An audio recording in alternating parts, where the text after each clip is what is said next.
Dia menyebut Hizbullah juga menargetkan peralatan teknis dan intelijen di utara wilayah yang diduduki. Kata dia, Hizbullah sudah menghancurkan semuanya.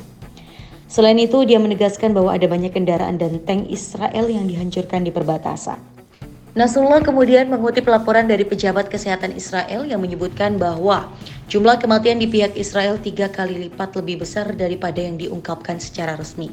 Dilaporkan pula ada lebih dari 2.000 korban luka di pihak Israel.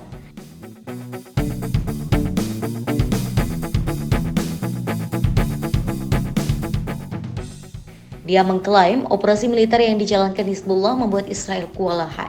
Israel menyembunyikan kekalahan besarnya. Nasrullah mengatakan salah satu hasil pertempuran di front utara ialah perpindahan warga Israel dari pemukiman di utara.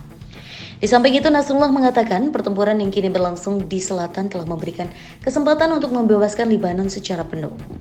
Sejak perang antara Hamas dan Israel meletus tanggal 8 Oktober lalu, situasi di perbatasan Lebanon dan Israel memanas. Hizbullah dan Israel bertukar serangan.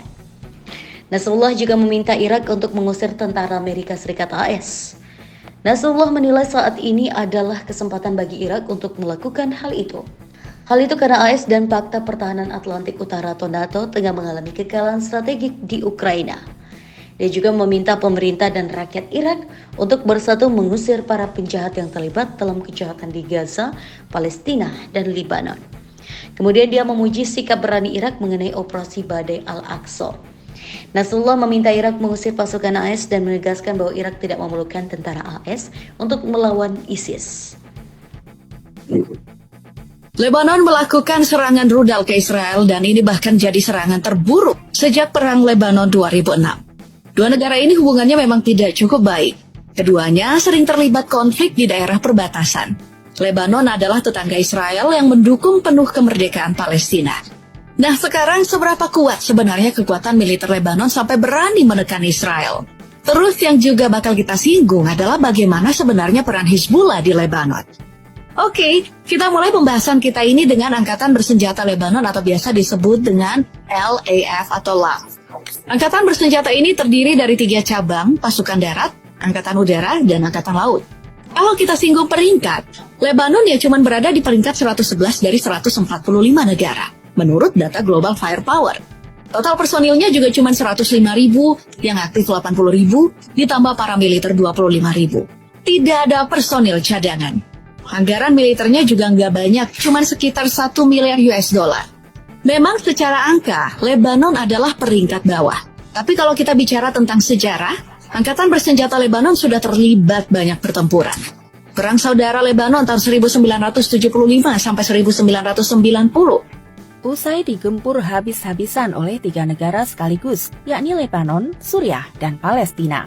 Akhirnya, pejabat Israel menyatakan penyesalan atas insiden penyerangan yang dilakukan polisi Israel terhadap Masjid Al-Aqsa pada Rabu 6 April 2023, yang membuat konflik di Timur Tengah semakin memanas. Itu diketahui setelah 3 negara Timur Tengah sekaligus menyatukan kekuatan untuk menyerang Israel. Ketiga negara tersebut yakni Lebanon, Suriah, dan Palestina. Beberapa serangan hingga kini terus dilancarkan kedua belah pihak yang mengakibatkan puluhan gedung dan bangunan lainnya hancur akibat dihujam roket dari masing-masing pihak. Setelah beberapa hari terjadi aksi saling balas serangan, pejabat Israel menyatakan sikap penyesalan atas insiden di Masjid Al-Aqsa tersebut. Dikutip dari berbagai sumber berita internasional, Komisaris Polisi Israel Kobi Sabtai mengakui bahwa akibat penyerangan yang dilakukan pihaknya beberapa waktu lalu, menyebabkan kerusakan dan memuncaknya konflik di Timur Tengah. Seharusnya, para polisi tidak memukuli orang yang berada di Masjid Al-Aqsa, sesalnya. Sabtai mengatakan, tindakan polisi Israel yang memasuki Masjid Al-Aqsa hanya bertujuan untuk operasi sekaligus mengamankan orang yang dianggap provokator dan agitator di dalam masjid. Tak hanya Sabtai, beberapa pejabat lainnya pun ikut menyesalkan insiden tersebut. Karenanya, pejabat Israel menilai dengan adanya penyerangan itu, negara Islam di seluruh dunia ikut menyoroti atas penyerangan di tempat suci umat muslim, yakni Masjid Al-Aqsa.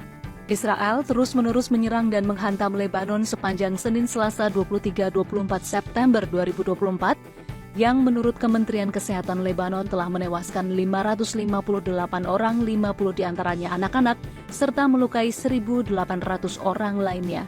Serangan udara yang ditargetkan terhadap Hizbullah di wilayah Lebanon Selatan dan Lembah Beka menjadi serangan paling mematikan Israel sejak 2006.